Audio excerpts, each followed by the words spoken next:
Hello student, पहले की video में हमने जो समझाया था आपको कि हमारे देश के जवानों ने किस तरह हिमालय की आन बान और भारत माता के दामन को बचाने के लिए अपने जान की बाजी लगा दी। वो कभी भी अपने लिए नहीं सोचते हैं अन्य प्राणियों की तरह और अपनी जान की बाजी लगा करके देशवासियों की रक्षा करते हैं और वो कुछ हमसे अपेक्षाएं भी रखते हैं। अब हम इसको विस्तार से समझेंगे पाठ के द्वारा। पाठ का नाम है कर चले हम फिदा।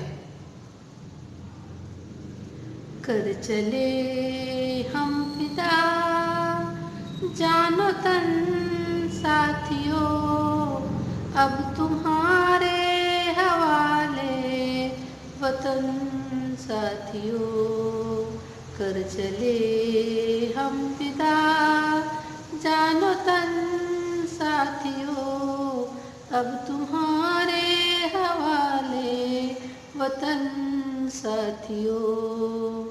सांस थमती गई, नब्ज जमती गई, सांस थमती गई, नब्ज जमती गई, फिर भी बढ़ते कदम को न रुकने दिया। कट गए सर हमारे तो कुछ गम नहीं, सर हिमालय का हमने न झुकने दिया। कट गए सर हमारे तो कुछ गम नहीं, सर हिमालय का हमने न झुकने दिया। मरते मरते रहा वाकपन साथियों, अब तुम्हारे हवाले वतन साथियों। अब हम इसका आपको कठिन शब्दों का अर्थ समझाएंगे, तो आप ध्यान से समझिए। जैसे यहाँ पे दिया है फिदा। फिदा मीन्स है न्यौछावर करना। जानो तन मीन्स है, जानो तन मीन्स शरीर, मीन्स शरीर और प्राण। हवाले मीन्स है आपका है भरोसे, आपके भरोसे। वतन मीन्स है देश। एंड नब्ज जो दिया है ना, नब्ज मीन्स नाड़ी। सांसें मीन्स हमारी सांसें। गम मीन्स होता है कोई दुख, और सर मीन्स होता है सिर। और यहाँ पे दिया है जो बाकपन, बाकपन का मीनिंग है जवानी का जोश। अब मैं आपको इसका अर्थ समझा रही हूँ, ध्यान से समझेंगे। कवि देशवासियों से ये कहना चाहता है, और जो हमारे सैनिक है उनके मन की भावनाओं के द्वारा बता रहा है कि हे देशवासियों, अब हम तो अपने प्राण न्यौछावर करके इस दुनिया से विदा हो रहे हैं, लेकिन इस देश की, भारत के आन बान शान की जो जिम्मेदारी है वो हम आपके कंधों पर छोड़ करके जा रहे हैं। वो कहना जा रहे हैं कि जीते जी हमने तो शत्रुओं का मुकाबला किया, अब हमारी सांसें रुकने लगी हैं। लिखा है थमती गई, हमारी सांसें रुकने लगी हैं। ठंड के कारण नब्ज जमती, मतलब वहाँ लेह में बहुत बर्फ से ढकी हुई पहाड़ियाँ हैं जहाँ पर युद्ध हो रहा है। मतलब ठंड के कारण उनकी जो नब्ज है ना, वो नाड़ियाँ उनकी जमने लगी हैं। और फिर भी, उसके बाद भी वो शत्रु की गोलियां उनकी तलवारों को खाते हुए आगे बढ़ते चले जा रहे हैं और दुश्मनों को मारते हुए आगे बढ़ते चले जा रहे हैं। इस तरह से उन्होंने अपने प्राणों की परवाह न करते हुए जीत की तरफ को आगे बढ़ रहे हैं। बोले कि कट गए सर हमारे, बोले अगर हमारे सिर कट गए तो हमें कोई गम नहीं है, बल्कि हमें अपने किए पे, अपने काम पर बहुत ही गर्व है। क्यों गर्व है?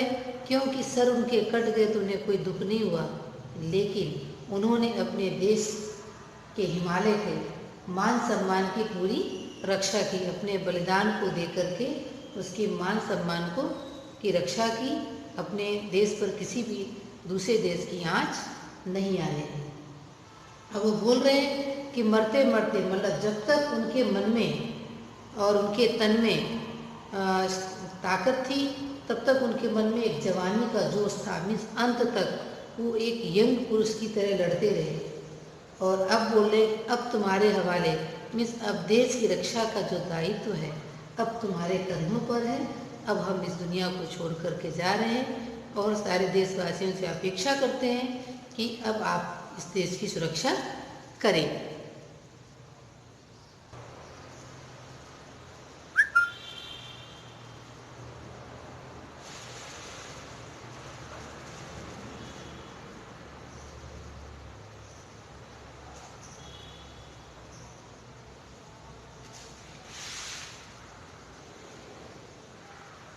जिंदा रहने के मौसम बहुत हैं मगर जान देने की रुत रोज आती नहीं। जिंदा रहने के मौसम बहुत हैं मगर जान देने की रुत रोज आती नहीं। हुस्न और इश्क दोनों को रुसवा करें वो जवानी जो खूह में नहाती नहीं। हुस्न और इश्क दोनों को रुसवा करें वो जवानी जो खूह में नहाती नहीं। आज धरती बनी है दुल्हन साथियों, अब तुम्हारे हवाले वतन साथियों, अब तुम्हारे हवाले वतन साथियों। अब आप इसका मीनिंग देखें। देखिए यहाँ पे दिया है मौसम। मौसम का मतलब है थोड़े दिनों की स्थिति या थोड़े समय की। मीन जैसे देखिए अभी धूप हो रही है, फिर बरसात हो रही है, या एक हफ्ते तक बरसात चल रही है, फिर धूप होने लगती है, कभी बादल हो जाता है, उसको बोलते हैं मौसम। बोले मौसम बहुत जल्दी जल्दी बदलता है। आगे है रुत। रुत मीन्स ऋतु, जो लंबे समय तक चलती है, जो 4 महीने, जैसे 4 महीने गर्मी, 4 महीने सर्दी, 4 महीने बरसात, उसको बोलते हैं रुत। हुस्न मीन्स होता है सुंदरता, और इश्क मीन्स होता है प्रेम। रुसवा मीन्स होता है बदनाम, और खून मीन्स होता है अच्छे कार्य के लिए दिया गया बलिदान, या अच्छे कार्य के लिए खून देना, उसको बोलते हैं खून। और इश्क मीन्स आपको पता है उसका मतलब है प्रेम। अब मैं इसका अर्थ समझा रही हूँ, ध्यान से समझेंगे। कवि यहाँ पे कहना चाहता है कि हे मनुष्य, जिंदा रहने के तो बहुत बार हमको मौका मिलता है। मीन्स बहुत बार हमको बार बार मौका मिलता है, हम जिंदा रह लेते हैं, खुशियाँ बांट लेते हैं, मगर मीन्स परंतु जब जान देने की, मीन्स जब न्यौछावर होने की, बलिदान देने का अवसर जो है ना, बार बार हमको नहीं मिलता है, या कभी कभी हमको मिलता है। यहाँ दिया है ना, देश के लिए कुछ करना, उस पर बलिदान देने का अवसर, पर जो जवान ऐसा नहीं करता है, बोलता है रुत रोज नहीं आती। हुस्न और इश्क दोनों रुसवा करें। अगर जब देश पर कोई संकट आता है, उस समय अगर कोई सैनिक पीछे हट जाता है या अपने आप को बलिदान नहीं करता है, तो वो क्या करता है, या अपनी जान बचाता हुआ फिरता है, तो जो ऐसा सैनिक है उसकी जो जवानी है और जो जोश है, वो दोनों ही मतलब देश के सौंदर्य और प्रेम के प्रति एक कलंक की तरह साबित होते हैं। मीन जो उसका हुस्न, जो उसकी सुंदरता है, जो देश के प्रति उसका प्रेम है, तो वो क्या करता है, देश के लिए वो एक कलंक साबित होता है और मीन्स बदनाम होता है। देखा है ना, बदनाम। अब ये बताया कि वो जवानी, वो जवानी ही जवानी नहीं होती है जो अच्छे कार्य के लिए बलिदान न चढ़े।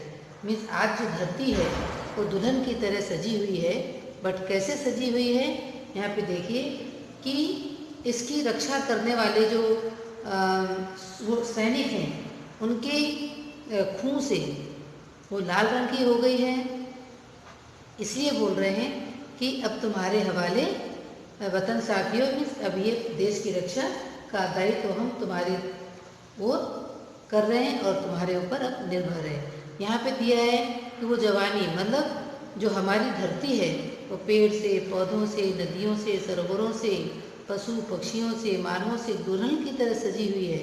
जिस तरह एक नव विवाहिता लड़की के माथे पर जब सिंदूर लगाया जाता है तो एक दुल्हन का रूप धारण करती है, इसी तरह आज हमारी धरती माता ने सैनिकों के खून का लाल टीका लगाया है और वो दुल्हन की तरह सजी हुई है। इस तरह से वो क्या कह रहे हैं कि अब इस देश का जो रक्षा करने का उत्तरदायित्व है अब तुम्हारे ऊपर आ गया है।